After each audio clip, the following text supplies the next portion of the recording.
Hola, buenas noches a todos. Ya vamos por la segunda edición de este Green Talks Mayo de Green Wings Buenos Aires. Para los que no pudieron participar la semana pasada, hemos iniciado este ciclo, bueno, en este contexto de pandemia. No nos queremos perder de esta comunidad tan linda de Green Wings. Así que hemos generado este ciclo de encuentros este mes sobre cambio de hábitos. Nos interesaba poder justamente abordar esta mirada de la salida de la pandemia y lo que eso va a implicar y lo que ya está implicando en nuestras vidas, ¿no? De adaptación, cómo creemos que eso va a poder impactar y de qué manera va a impactar, esperemos positivamente, justamente a nivel ambiental y social. Así que hoy recibimos a Sergio Alguezabal. Vamos a esperar un ratito para que se pueda ir sumando la gente. Así que aprovecho y les cuento de qué se trata Green Wings Buenos Aires. Green Wings Buenos Aires es parte de un movimiento que ya tiene a nivel global 30 años.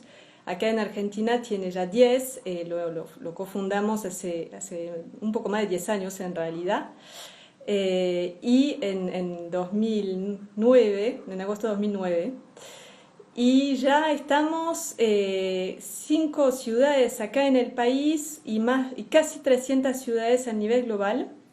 Y justamente la idea es poder generar estos espacios de conversación, estos espacios de sinergia, de intercambios, no solamente entre actores de la sustentabilidad, sino también con personas interesadas en estos temas, curiosos, y todos aquellos que quieran empezar a justamente incursar en temas de sustentabilidad y de consumo responsable, de producción responsable, de emprendedorismo de triple impacto.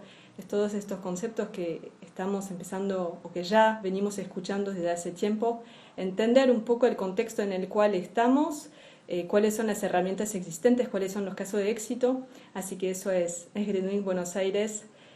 Ya por más de 10 años. El año pasado tuvimos el placer de poder ser considerado, declarado organización de interés en tema de medio ambiente por la entonces Secretaria de Medio Ambiente y Sustentabilidad. Así que estamos muy contentos de poder justamente generar estos espacios de conversación y de encuentro que hoy hacemos obviamente digitales, pero eso no cambia que estamos muy felices de poder de algún modo abrazarlos de manera digital y poder seguir generando estas conversaciones tan valiosas acá en las redes. Así que por hoy, como les comentaba, vamos a hablar de cambio de hábitos. Vamos a invitar a Sergio Alguezabal, muchos ya lo conocen. Sergio es periodista y activista en temas de medio ambiente y sustentabilidad. También También es editor responsable en la radio pública de la ciudad de Buenos Aires, es columnista de la revista Orsay, conductor de Efecto Mariposa y de Experiencia Despierta. Ahora lo voy a sumar. Dejamos los comentarios, eso es algo que la semana pasada habíamos sacado y creemos que sí es importante poder justamente ver y compartir con ustedes esta conversación.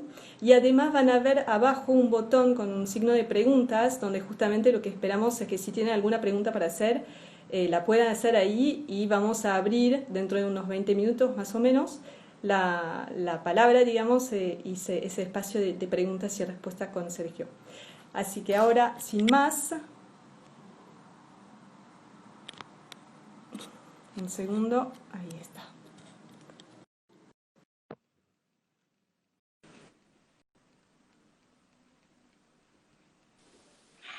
¿Cómo Hola estás? Sergio, ¿cómo estás? ¿Qué tal, Ethel? Un gusto. Qué suerte estar con ustedes. Para nosotros también realmente es un lujo poder contar con esta charla con vos, poder compartir sobre todo lo que un poco tenemos como expectativas, ¿no? De la salida de la cuarentena, de este momento que nos espera después del COVID y lo que creemos que puede llegar a ser disruptivo a nuestra forma de vivir. Así que te escuchamos.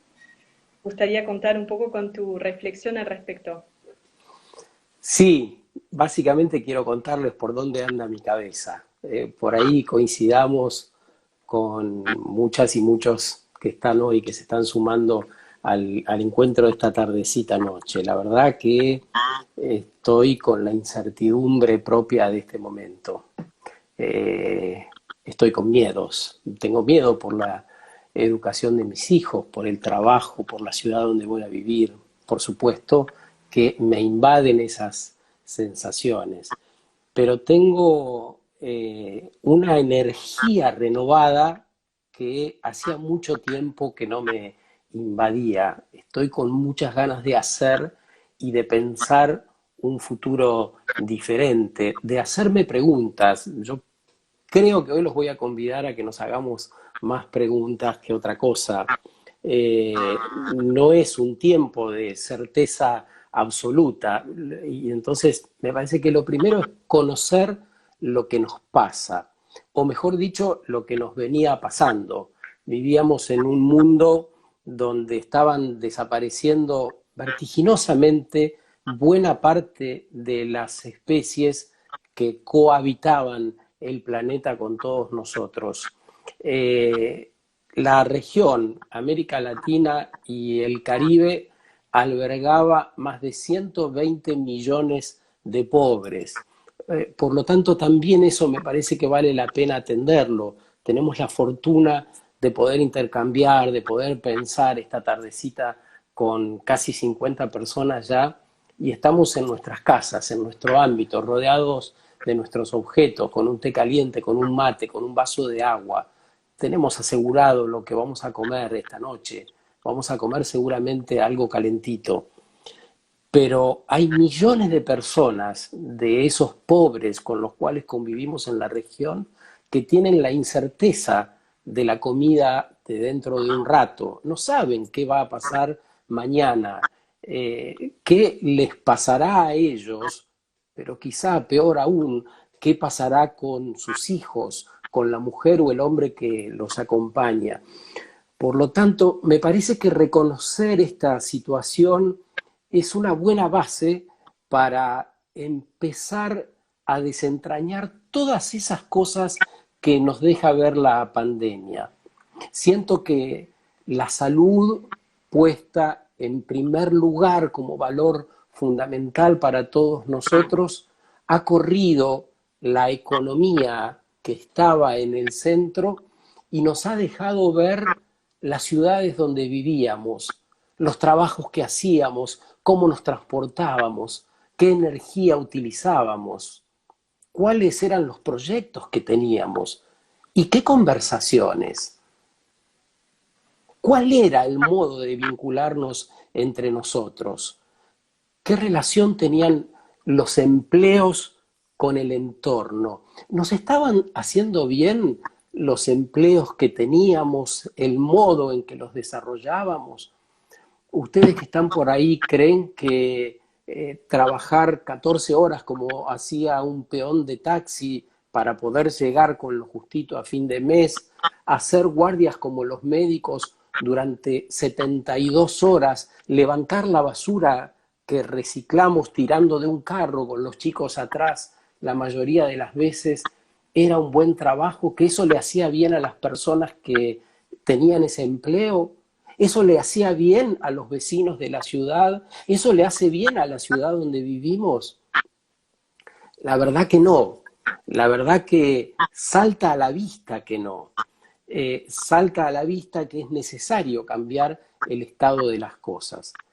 Yo diría que por lo pronto lo que estamos viendo ahora, los cielos más limpios, las ciudades un poco más quietas, algunos animales que se acercan a las ciudades, un entorno amoroso y un poco más amigable, posiblemente pase cuando la pandemia afloje. Esto en algún momento va a ocurrir con saldos que todavía no sabemos. Lo que no va a pasar es el cambio climático. Si ustedes me preguntan cuál es aquel episodio que tenemos delante para los cambios urgentes, yo debiera decirles, sin ningún temor a equivocarme, que la gran pandemia es el cambio climático y sus consecuencias, el calentamiento global que provocamos en los lugares donde vivimos, en las ciudades, con el transporte que utilizamos, con las máquinas que se usan para sembrar y cosechar lo que comemos y lo que vendemos, con los aviones, con los barcos. Bueno, la emergencia nunca antes visto por la transversalidad con que ha ocurrido, es decir, podrían verla en la China, en Paraguay, en Colombia, en Estados Unidos, en todos lados, las consecuencias de esta pandemia, los miedos y las incertidumbres se están viendo casi de un modo similar y en paralelo, como ahora, en vivo, los 58 que estamos, participamos de un mismo acto. Este es un acto sin precedentes. Que haya ocurrido lo que viene ocurriendo, es un acto sin precedentes que nos invita decididamente a hacer las cosas de otro modo. Insisto, porque de otra manera está en riesgo nada más ni nada menos que la supervivencia de todos nosotros. Ahora, ¿qué pasa? Que la pandemia nos ha hecho ver en 2 meses todo ese sistema tan poco habitable, ese sistema, desde el lugar que lo mires, totalmente insustentable. ¿Y por qué no lo habíamos visto antes? ¿Por qué no atendimos lo que decía la ciencia? La verdad que el momento disruptivo al que asistimos había sido anunciado por muchas personas. Seguramente hay algunos que nos están viendo ahora y que están participando que ya sabían que se iba a producir un acto disruptivo. Quizá no lo podíamos nombrar, no sabíamos si iba a ser algún evento del cambio climático, una epidemia, lo había dicho Bill Gates, o una revolución de características desconocidas. La inestabilidad planetaria estaba muy a la vista. Y para aquellos que están dándose cuenta ahora de la necesidad de transformarnos para poder seguir viviendo en este mundo, habrá que decirlo una y mil veces, el planeta no se va a detener por el comportamiento de los humanos, seguirá con su evolución y entre las especies que desaparecen cada día, la humanidad posiblemente termine desapareciendo si no podemos cambiar en nada más ni nada menos que 10 años. Esta es la cifra que los científicos están manejando. En 10 años tenemos que regenerar los mares que hemos contaminado, las ciudades donde vivimos, los campos, los territorios donde producimos. Hay que cambiar el modo de la alimentación. La pandemia otra vez nos viene a acorralar y a decir, che, no está bueno cómo nos estamos alimentando. Esa alimentación va a hacer que no tengamos las defensas suficientes para este virus y todos los que vengan atrás si seguimos con un modo depredatorio de habitar el planeta que nos cobija, porque en realidad también en esos modos de alimentarnos encontramos un destrato hacia otros seres vivientes que nos hacen poner en un lugar de extrema vulnerabilidad. Un poco la raíz de la pandemia ha sido el manejo que hacemos de los ecosistemas con una barbarie notable. Así que esta es como una pequeña introducción, Ingrid, por ahí vamos y venimos, si querés hacer alguna pregunta o yo sigo adelante porque a partir de esto, a partir de estas preguntas y de este piso que tenemos, me parece que necesitamos empezar a rever la economía, la política, las representaciones y los liderazgos. Bueno, y eso justamente te quería preguntar, ¿vos cómo te imaginás este sistema actual? ¿Es un sistema factible para poder justamente liderar con esta salida, digamos? ¿Podemos creer una adaptación del sistema, nuestra adaptación, o tenemos que totalmente revertirlo, reconsiderarlo, destruir lo que hemos hecho y empezar desde cero?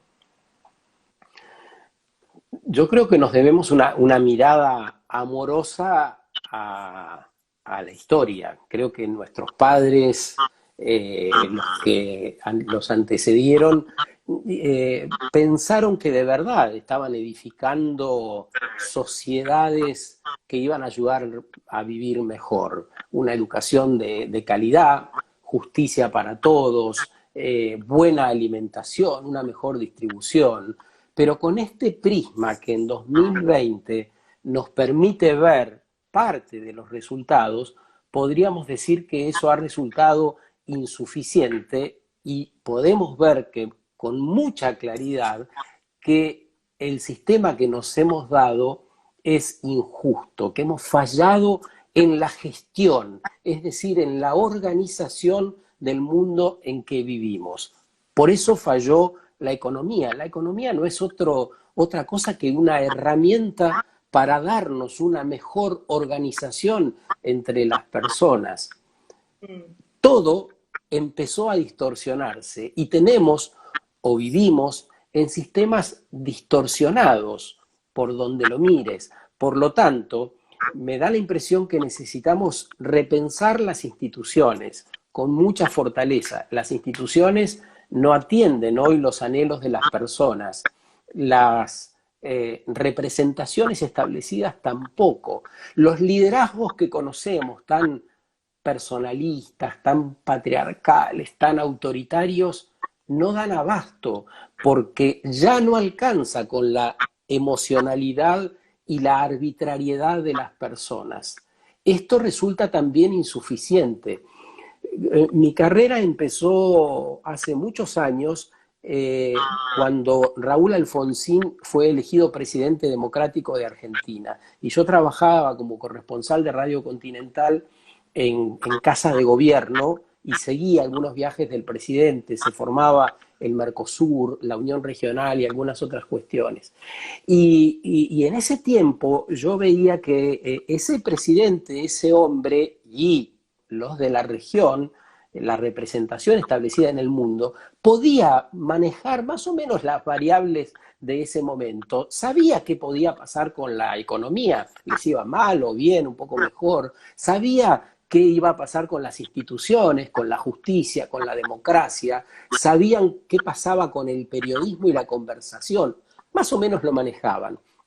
La multiplicidad de variantes, el cambio de esas variantes, la evolución exponencial de todo lo bueno, lo nuevo y bueno en algunos casos, es imposible que sea decidido con la emocionalidad y con la arbitrariedad que tenemos las personas. Necesitamos abrir la cabeza, salir de nuestra caja, dejar a un lado las creencias y entender que el tiempo que viene deberá valerse de la inteligencia artificial y de la robótica también, una especie de cobotización, manejada seguramente por una ética que estableceremos, pero es imposible desechar las herramientas que tenemos a mano, porque son eso, son herramientas. Recuerdo que no hace mucho tiempo, hasta hace algunos meses, hasta sectores de la intelectualidad se quejaban por la internet o las redes sociales, decían que esos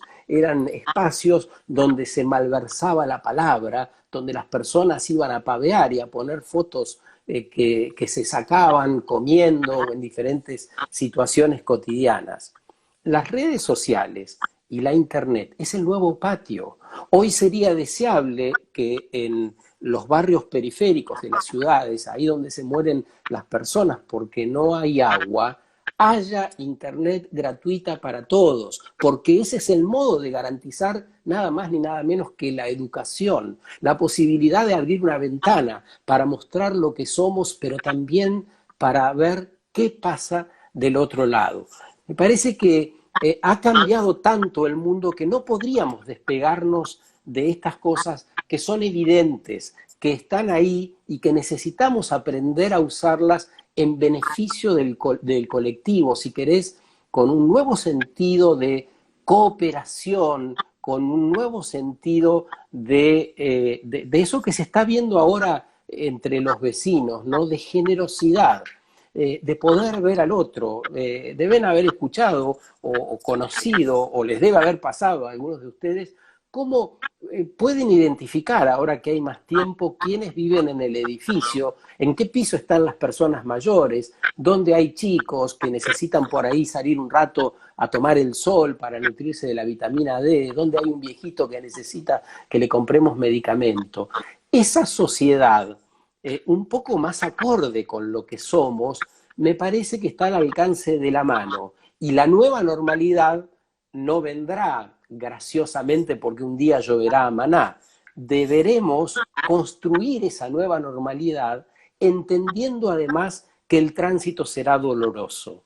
No podremos ahorrarnos el dolor de salir de un paradigma e ir hacia otro, que muchas personas creemos que será beneficioso sin dolor. Esa transición va a originar desocupación porque va a haber gente que no estará capacitada posiblemente para los nuevos trabajos, originará hambre, como decíamos en otras personas, posiblemente se acreciente esa pobreza que mencionaba yo en el arranque, y necesitaremos idear soluciones inéditas, soluciones que no están no hay fórmulas para lo que viene.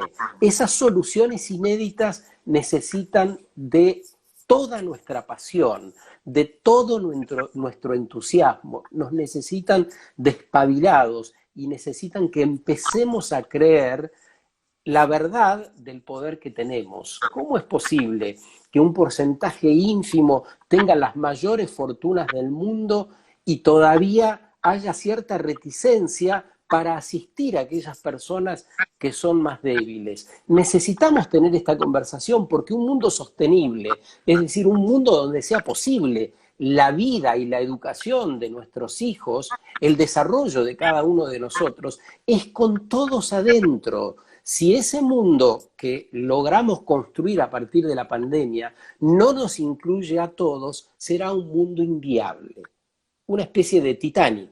O nos salvamos todos o nos vamos todos hacia abajo.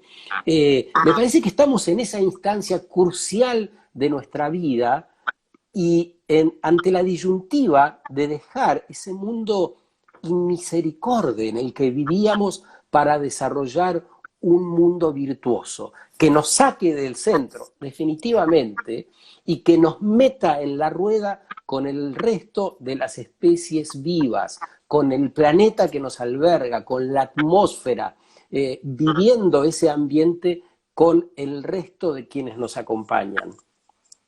Sí, sí, totalmente. Y de hecho, un poco retomando algunos de los que comentaste antes, hay dos cosas con las cuales un poco me quedo y quisiera preguntarte un poco más en detalle. Vos hablaste de la economía, que es una herramienta que claramente hoy está en el centro de nuestra forma de vida, digamos, de hecho lo vemos, esta pandemia nos está afectando muchísimo la economía personal a la economía colectiva.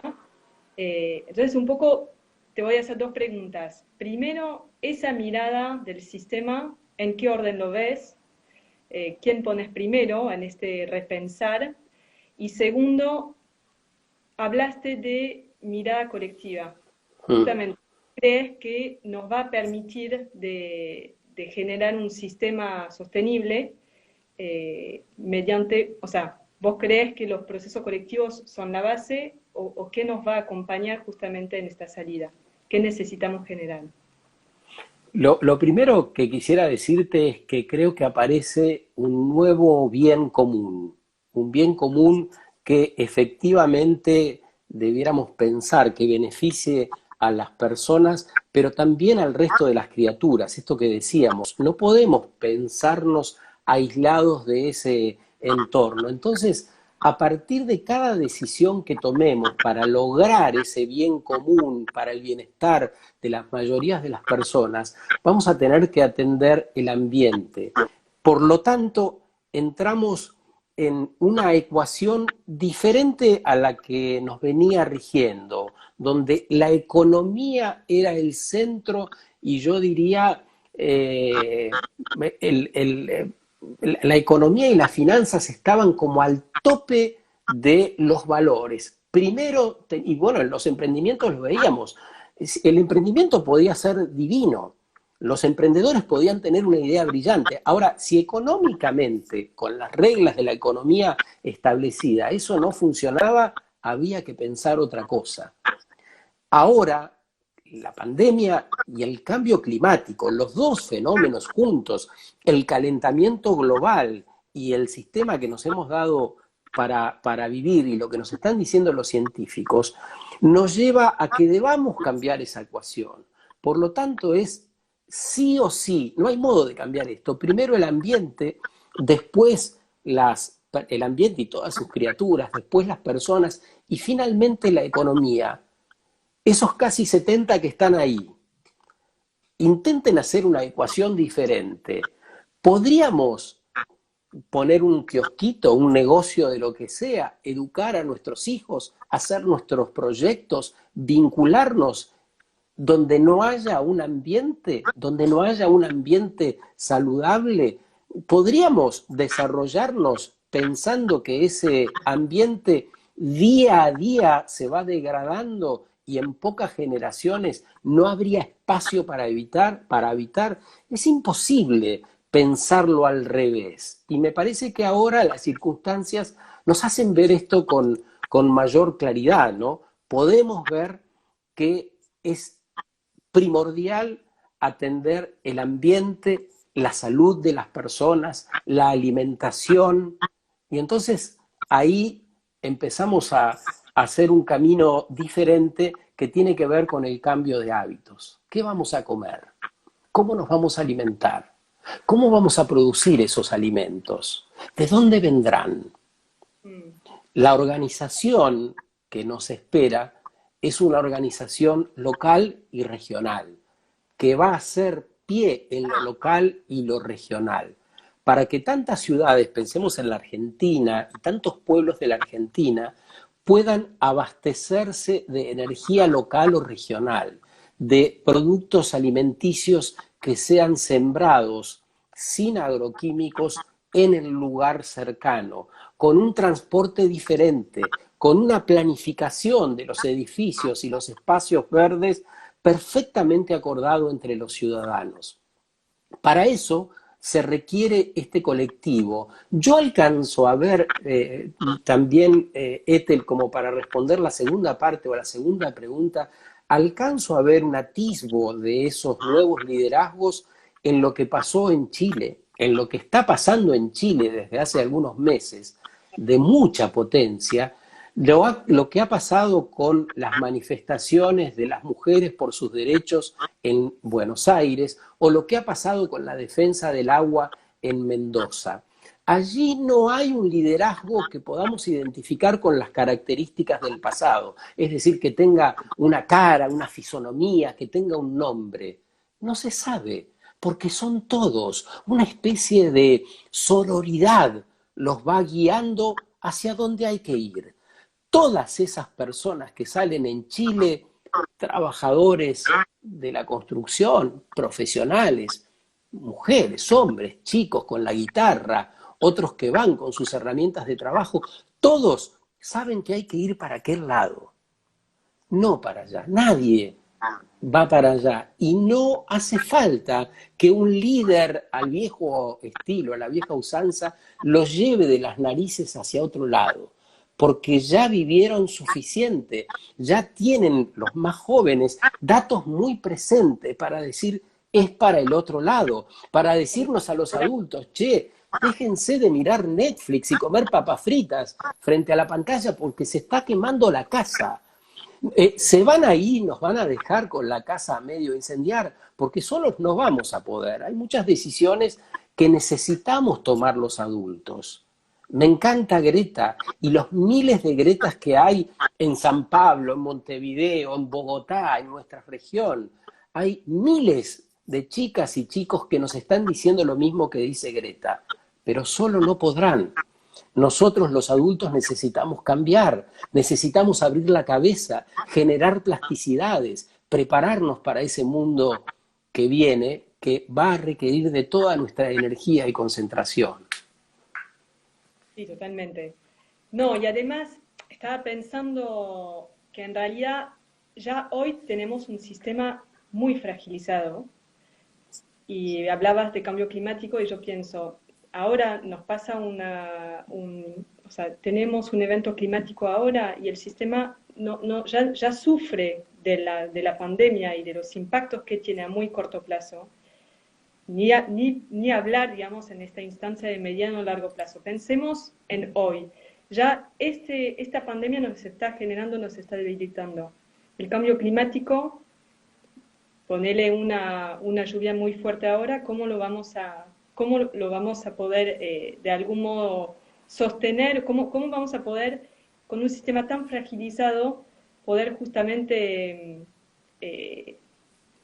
ir adelante, ¿no? Seguir adelante con una doble condena de algún modo? Y ahí va mi pregunta. ¿Qué crees en esta situación que es el rol del Estado? O sea, cómo el Estado tiene que justamente actuar pensando, por supuesto, en la realidad que estamos viviendo ahora, pero en la posibilidad, justamente, hay otros impactos que obviamente o colaterales o generados por esta pandemia o que pueden aparecer. eh, ¿Qué crees que tiene que ser hoy? No, no me imagino la concepción del Estado actual atendiendo las complejidades del mundo que vivimos con eficacia.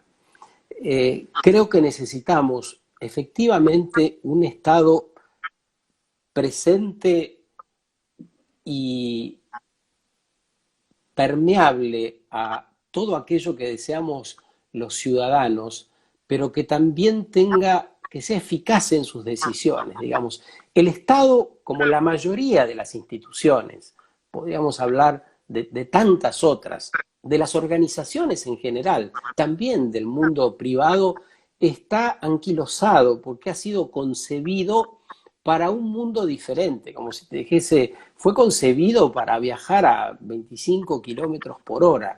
Estamos yendo a 1000 por hora y se necesitan soluciones rápidas y se necesitan soluciones también disruptivas. Vivimos en un momento disruptivo, pero las instituciones y la organización en términos generales está quieta.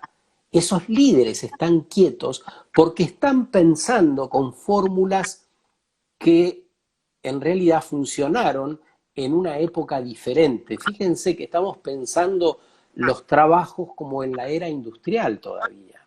No es posible que sigamos trabajando esa cantidad de horas. No es posible que trabajemos tantos días a la semana. No es posible que viajemos 1 hora y media al centro para tener una reunión de 45 minutos y después viajemos otra 1 hora y media más hacinados en los colectivos o en los subtes o en los trenes que acercan a las personas que viven en la periferia.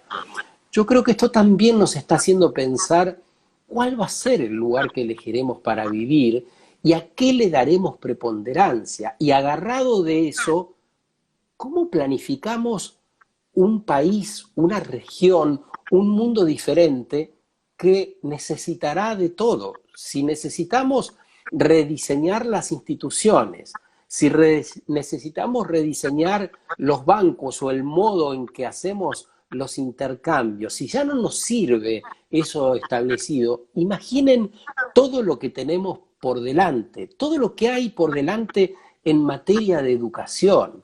¿Qué educación queremos? ¿Cómo la vamos a llevar adelante? ¿Impartida por quiénes? ¿Cuáles serán los canales? No sé, con mis colegas, los periodistas, vivimos pensando cuál es algunos, ¿no? En las discusiones, cuál es el modo de comunicar con mayor eficacia. Y la primera conclusión es que ya no será en los medios tradicionales, al menos ya no tendrá ese peso y creo que está a la vista de todos los que andan por ahí. Pero cuesta mucho cambiar el rol, cambiar el lugar donde uno se ha puesto y cambiar también internamente esta necesidad de sacarnos la ropa, de desvestirnos, de cambiarnos, de buscar adentro quiénes somos y cómo somos en función de otros, es un ejercicio que todavía cuesta y me parece que eso es el mayor impacto del cambio de hábito. Cuando logramos entender la necesidad de la deconstrucción y empezamos a practicarla en todos los ámbitos de la vida, me parece que ya ahí se acaba la necesidad de fórmulas, porque estamos todos de acuerdo, me parece que a esta altura ya no alcanza con separar tapitas, el resto de los residuos, reciclar, decir que los chicos hacen bien porque no tiran papelitos en la calle. Todo eso es absolutamente insuficiente. Necesitamos entender de acá el nuevo paradigma para juntos encontrar una solución. Porque, insisto una vez más, y me gustaría que esto quede como muy, no sé, lo más presente posible, no hay una fórmula para transitar el tiempo que vivimos. Necesitamos diseñarla. Necesitamos diseñar esos modos, esos hábitos. Podemos acordar en términos generales qué hábitos hay que dejar con mucha claridad y hacia dónde debiéramos ir. Pero nadie tiene la fórmula completa porque sería una banalidad pensar que vamos a salir de un paradigma destructivo a un paradigma beneficioso en términos sociales y ambientales de la nada, que solo hay que cambiar la perilla como si fuera pasar a otro espacio, ¿no? De hecho, hasta te diría que para mí el mayor desafío en este nuevo paradigma que tenemos que construir es justamente la capacidad de desconstrucción que decías vos. Y es la capacidad más, o sea, más individual de cambio. O sea, ¿qué crees vos que van a hacer justamente más allá de esa mirada macro, donde siempre de algún modo decimos las empresas tienen que cambiar, los gobiernos tienen que cambiar, tenemos que pensar de manera colaborativa? Ahora justamente creo que vos pusiste un punto o el dedo en la llaga de algún modo, que es que cada uno tenemos que entender que el cambio tiene que provenir de uno. Mirá, ahí pesqué algo a la pasada, Ingrid. Generar contextos, no esperar que sean dados. Ah, Gatipato, generar contextos. A mí me parece esencial esto, ¿no? Rediseñemos el planeta, dice Salomón, ideas en acción. Se necesitan políticas públicas fuertes y comprometidas para la sustentabilidad. Hay un montón de aportes acá. Tenemos que dejar de ser un pequeño grupo de sustentabilistas y pasar a ser un mundo sustentable. Sí, eso también me parece interesante. Este también es tiempo de saltar viste que había una palabra que era horrible, pero que se hablaba mucho, los nichos, ¿no? Estamos en un nicho determinado, los ambientalistas tenemos nuestro nicho, qué sé yo, los petroleros se mueven en su nicho. Me parece que hay que hacer el intento de saltar nichos y poder tener conversaciones por arriba, ¿no? Que nos saquen de esas conversaciones circulares que nos espantan, que traen recuerdos que nos dividen, y poder establecer una conversación virtuosa, con otros abordajes, otras temáticas, otras posibilidades, que no nos aten a esas viejas creencias, sino que por el contrario puedan servir para liberarnos. El dejar, aunque sea guardada en una caja por un tiempo, las creencias establecidas, ese modo con que hemos creído, con que nos formamos de hacer las cosas. Yo entiendo, hay personas que han estudiado durante decenas de años una determinada disciplina, pero hoy hay que hacerlo diferente. Los odontólogos, los periodistas, los carpinteros, el que trabaja en el subte, el colectivero, todos necesitamos repensar lo que veníamos haciendo, porque el trabajo definitivamente no va a tener el desarrollo que veníamos conociendo. No vamos a trabajar como lo veníamos haciendo. Vamos a ver en una primera instancia algún porcentaje, que por ahí está en el 20 o 30%, que va a trabajar desde sus casas, otros no, pero aquellos que vayan a trabajar también lo harán diferente. No va a ser nada de lo establecido anteriormente, seguirá siendo como lo veníamos haciendo. Y eso es un buen dato, eso es un dato esperanzador, porque la pandemia empuja a los decisores a tomar decisiones postergadas. ¿Cuántos de ustedes deben saber la cantidad de gerentes o jefes que durante años se negaron al teletrabajo? ¿Cuántos? Pero yo estoy seguro, o que se los daban casi como, ¿eh? Y hoy todavía, o sea, esta Sí, pandemia, y que lo otorgaban como una gracia, que lo otorgaban, bueno, el tomate, como tomate el viernes. Bueno, esto, porque digamos, esto nos permite ver la locura establecida. No sé, cualquier compañía que estaba en Puerto Madero, que tenía sus oficinas ahí, ¿cuántos miles de dólares sale una oficina ahí o el metro cuadrado, si quieren ustedes? ¿Cuánto cuesta el metro cuadrado en Puerto Madero? ¿Cuánto cuesta que una persona se traslade a un lugar de la ciudad donde resulta inconveniente viajar, porque no hay transporte adecuado, porque se tarda mucho tiempo, porque hay que pasar por el medio del microcentro?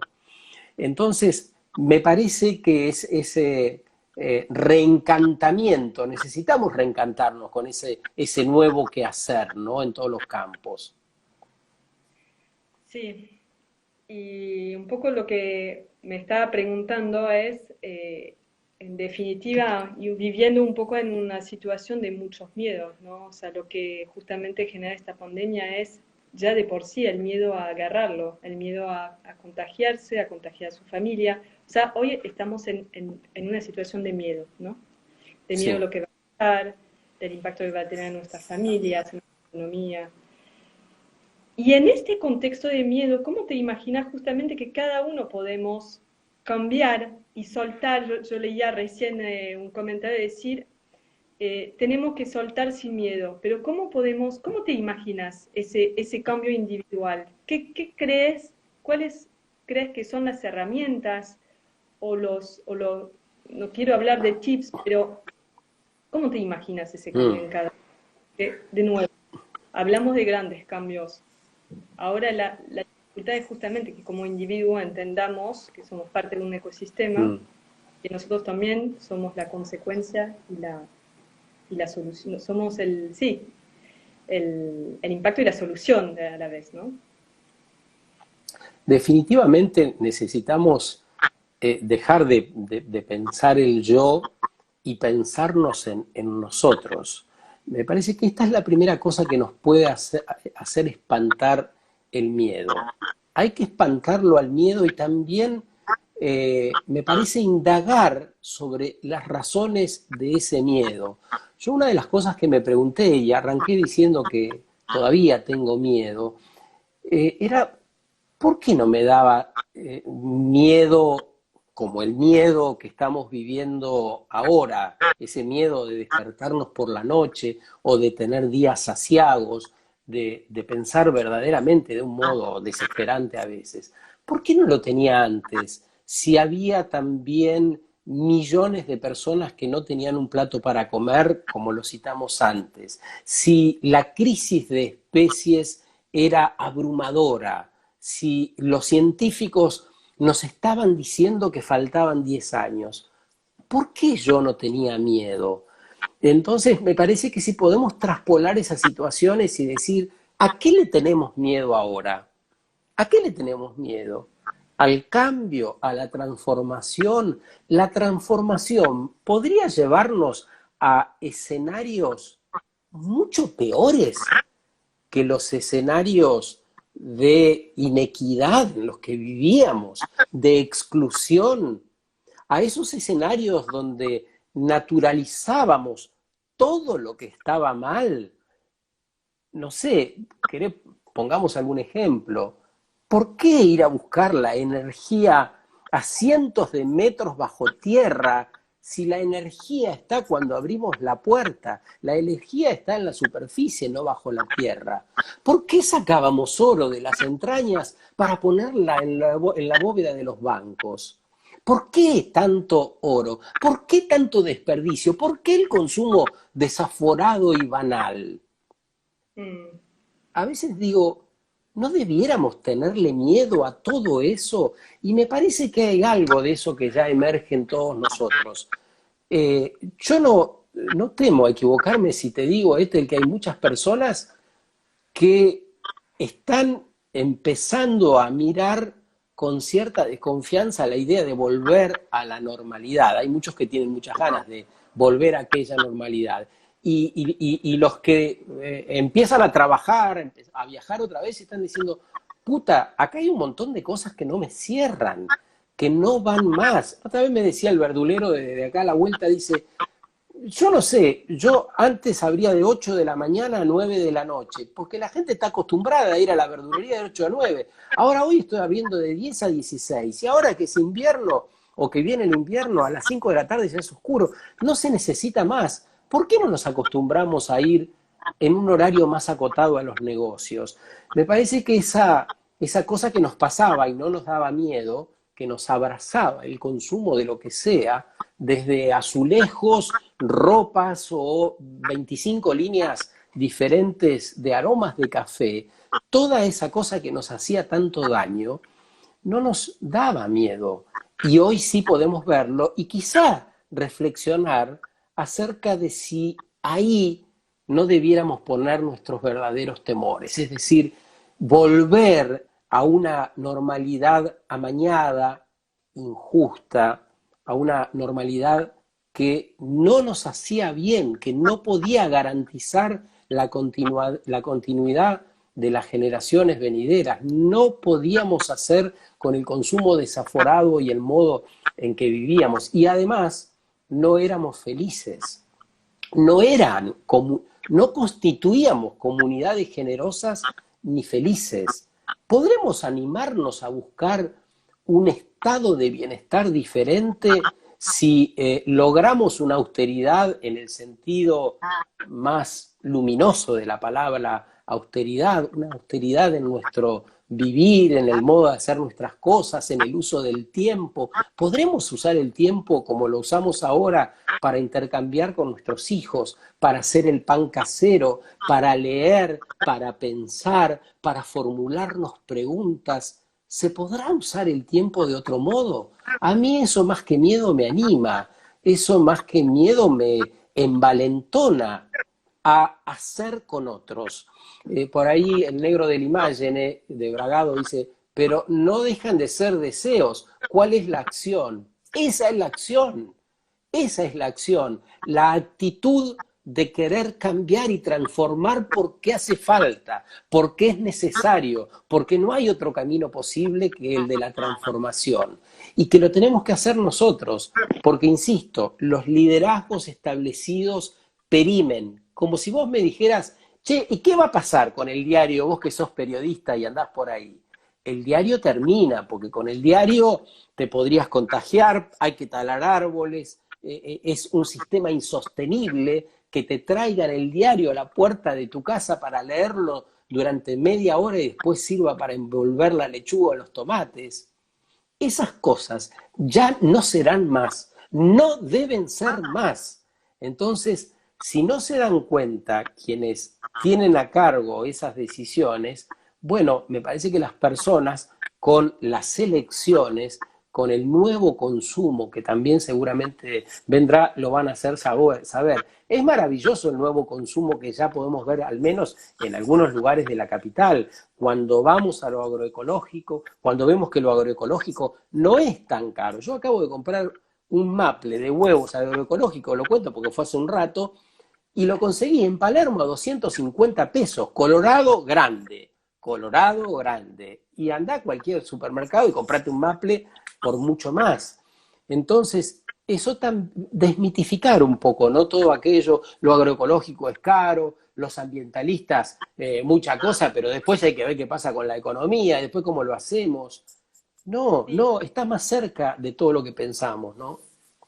No, no, y además, justo me sacaste la pregunta que tenía para hacerte, que era ese cambio, ya de algún modo ya tenemos las respuestas. Ya tenemos las respuestas, ya sabemos que hay sistemas que funcionan. Ahora, ¿cuánto crees que podemos lograr? Porque finalmente estamos viendo que el cambio que necesitamos es hacia rentabilidad, básicamente, ¿no? Más mirada colectiva, más dejar el individualismo para trabajar de manera coordinada, ¿no? ¿Quiénes crees que tienen que ser los nuevos asesores para los cambios de política pública, en definitiva. Si el viejo paradigma nos está mostrando que se está cayendo el sistema, ¿quiénes deberían ser los que mañana se sientan al lado nuestro, se sientan al lado del CEPAL, se sientan al lado de cualquier organismo que de algún modo está justamente buscando los cambios que necesitamos post pandemia? Sí, estamos hablando de los nuevos liderazgos. ¿Quiénes van a liderar? ¿Quiénes van a propiciar el cambio lo más rápido posible? A mi modo de ver, lo que se viene es decididamente horizontal, es femenino, vamos a atender y necesitamos atender mucho de lo femenino, de todo el cambio y la acción que viene desde ese lugar. Es una mirada renovada, es una mirada activa y es una mirada que está encontrando soluciones. En muchas de las luchas sociales y ambientales son las mujeres las que se destacan. Entonces hay que mirar, me parece, con mucha atención por ahí. Hay que obligar a todos aquellos actores que no están viendo eso a que lo vean. Voy a contar una anécdota chiquitita. La semana pasada me ofrecieron para el programa de radio hacer a quien está impulsando la banca ética en toda la región. Es un gallego conocido, a quien respeto, y que habla sobre la banca ética entre nosotros desde hace muchos años. Nosotros en el programa tenemos una búsqueda expresa del equilibrio de géneros. Entonces le dije a quien me ofreció, a Joan Melé, que nos encantaría hablar de la banca ética, pero que me gustaría que sea una mujer, porque en el programa que teníamos destinado ya había 2 hombres y necesitábamos equilibrar con 2 mujeres porque queremos escuchar además mujeres.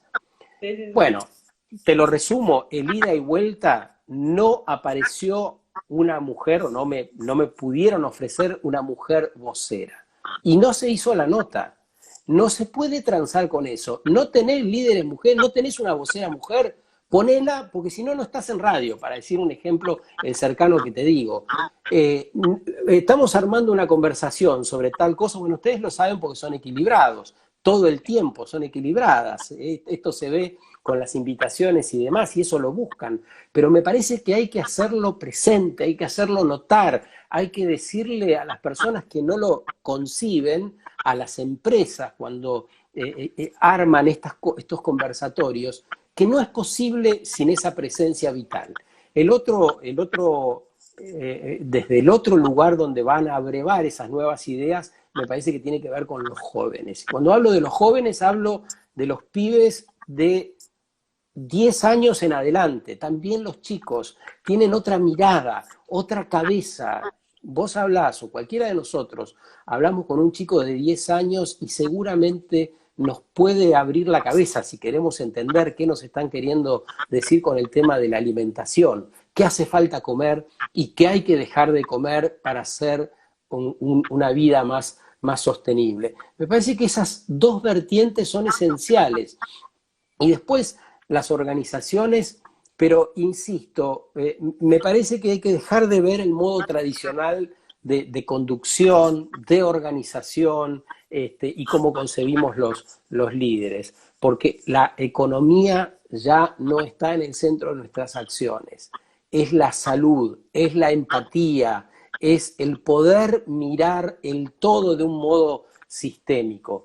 Entonces, los viejos liderazgos o van a dar un paso al costado o van a ser arrasados por un nuevo modo de ver y de hacer, un modo más efectivo entre nosotros, ¿no? Qué lindo ver todo esto, ¿no? Vanina Estrugo me dice, Joan Melé, Salomón y Joan Melé, Penélope, nos tiran letra, pues no me salía el nombre de Joan. No, Qué totalmente. lindo. A mí me gustaría mucho tener ese optimismo que tenés vos. Yo siento que todavía necesitaríamos un año más de esta situación, que obviamente es insostenible, una situación así, para nadie. en todos los sentidos del término, ¿no? Mm. Bien lo mencionaste al principio, la cuestión social ya antes frágil, la situación nos está fragilizando todavía más, pero la realidad es que no debería usarlo, pero el miedo que yo tengo justamente es que todavía este tiempo no es suficiente para poder generar el cambio que realmente necesitamos y poder repensar, reconstruir, rediseñar para realmente generar la sostenibilidad que necesitamos. Sí, la observación que yo hago, Ethel, es que muchas de las cosas que pensábamos que eran imposibles, en una semana se solucionaron.